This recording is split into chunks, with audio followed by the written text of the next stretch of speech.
तो मैं चाहूँगा इस मंच के माध्यम से कुछ टिप्स देने का एक प्रयास करूँगा कि हमें अपने शरीर का विशेष ध्यान देने की आवश्यकता है, क्योंकि यह अगर शरीर है हमारा, तो समझिए दुनिया हमारे लिए बहुत अच्छी है। और अगर शरीर खराब है, तो फिर समझिए कि हमारा जो आज हम इतनी मेहनत कर रहे हैं इज्जत कमाने के लिए, पैसा कमाने के लिए, सब बेकार हो जाएगी। तो स्वास्थ्य की यदि हम बात करें, तो मैं एक प्रश्न आप सभी से पूछना चाहूंगा इस मंच के माध्यम से कि यहाँ पर जितने भी लोग बैठे हैं, इनमें से कितने लोगों को सामान्यतः कमर दर्द होता रहता है? हाथ उठाएंगे आप? मतलब कमर का दर्द एक ऐसा है जो मैं समझता हूँ हर 10वें मरीज को ये शिकायत है, तन में, कमर में, घुटनों में। उठाइए, हाथ उठाइए एक बार। घुटनों में भी तकलीफ रहती है। तो अच्छा, जो ये घुटनों की तकलीफ है या जो कमर की तकलीफ है, इसको हमने कई महीनों से हो रही होगी, लेकिन उसको हमने नजरअंदाज किया। हमने सोचा पहले ये काम निपटा लेते हैं, उसके बाद हम अपने शरीर को देखेंगे। और ऐसे करते करते हमारी 50 और 60 साल की उम्र बीत गई। अभी मैं कुछ दिनचर्या से संबंधित बात बताना चाहूंगा। ऐसे कितने लोग हैं आप लोगों में जो सुबह से लेके शाम तक 3 लीटर के ऊपर पानी पीते हैं? जी, 5 लीटर पानी पीते हैं, बहुत अच्छी बात है। सुबह से शाम तक कम से कम 10 घंटे कितने लोग मेहनत करते हैं? हाथ उठाइए। 10 घंटे कम से कम। मुझे लगता है सभी लोग मेहनत करते होंगे 10 घंटे। तो मैं ये आपको बताना चाहूंगा कि हमें एक स्वस्थ जीवन को, एक स्वस्थ प्रकृति को कम से कम 3 से 4 लीटर नियमित पानी पीना चाहिए। और मैं समझता हूं ये हर व्यक्ति को जानकारी है इसकी। दूसरा, एक बार फिर मैं आपको बोलना चाहूंगा कि ऐसे कितने लोग हैं रोज खाने के पहले सलाद खाते हैं? हाथ उठाइए, बिल्कुल सच्ची ईमानदारी से हाथ उठाइएगा। सलाद खाते हैं? 2 या 3 हाथ उठ रहे हैं। सलाद हम इसलिए नहीं खा रहे या भोजन पे इसलिए ध्यान नहीं दे रहे क्योंकि हमारे पास 50 चीजें हैं काम की। सुबह से लेके इतना व्यस्तता है, इतनी टेंशन है, इतना तनाव है कि रात कब हो जाती है हमें पता ही नहीं चलता। और इसके जो दुष्प्रभाव हैं वो हमें 40 और 50 के बाद ही समझ में आते हैं, उसके पहले नहीं आते। और फिर जब चिकित्सक के पास हम जाते हैं तो वो कहता है लाओ 2 लाख रुपए, लाओ 4 लाख रुपए। हमारे पास स्थिति भी नहीं होगी तब भी हम व्यवस्थाएं बनाने का प्रयास करेंगे कि भाई कैसे भी करके इंसान की जान बचे, हमें जिंदा रहना है, हमें जीवित रहना है।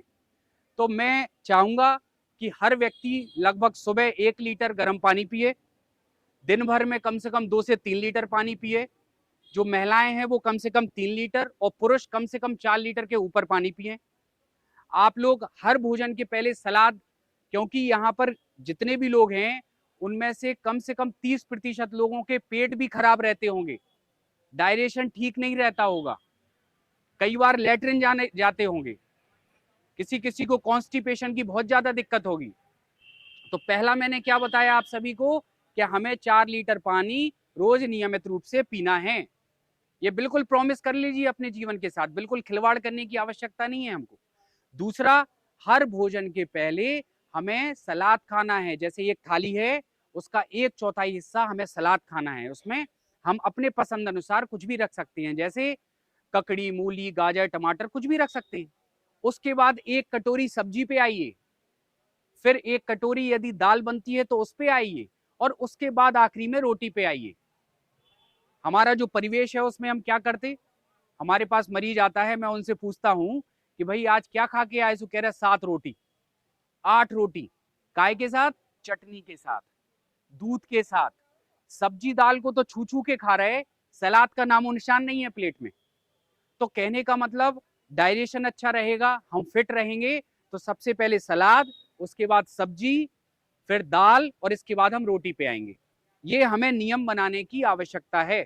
अगली बात मैं जो करूंगा उसमें आप जो नाश्ता करते हैं या लंच करते हैं या फिर जो दिन का खाना खाते हैं या रात का खाना खाते हैं, उसके बीच में चाय पीते होंगे। चाय की जगह कोशिश करिए कि एक सबसे सस्ता फल खाने का प्रयास करिए, क्योंकि यदि हम प्रकृति से जुड़े रहेंगे तो हम स्वस्थ रहेंगे। अगर हम तला भुना ज्यादा खाएंगे, बाहर का ज्यादा खाएंगे, तो भाई उसके जो एंजाइम हैं, मिनरल्स हैं, वो सब मर गए। तो उससे हमें, हमारे पेट को डाइजेशन में ऊर्जा ज्यादा क्षीण होगी। कई लोगों को आपने देखा होता भोजन करते तो पसीना आ जाता खाते खाते। तो कहने का मतलब कि यदि हम पौष्टिक आहार लेंगे तो हमें ऊर्जा बनी रहेगी, यदि हम उल्टा सीधा खाएंगे तो हमारी व्यवस्था वैसी हो जाएगी शरीर की। तो ये एक दिन का काम नहीं है। हमें छोटी-छोटी आदतों में बदलाव लाने की आवश्यकता है और फिर वो आदत जब सेट हो जाएगी, तो उसके बाद हम स्वस्थता की ओर जाने लगेंगे। तो मेरा निवेदन ये है कि मैं अपने हृदय से आप लोगों को बोलना चाहता हूँ कि मैं चाहता हूँ कि ललितपुर की जितनी जनता है, सभी लोग स्वस्थ रहें, मस्त रहें और चिंता मुक्त रहें।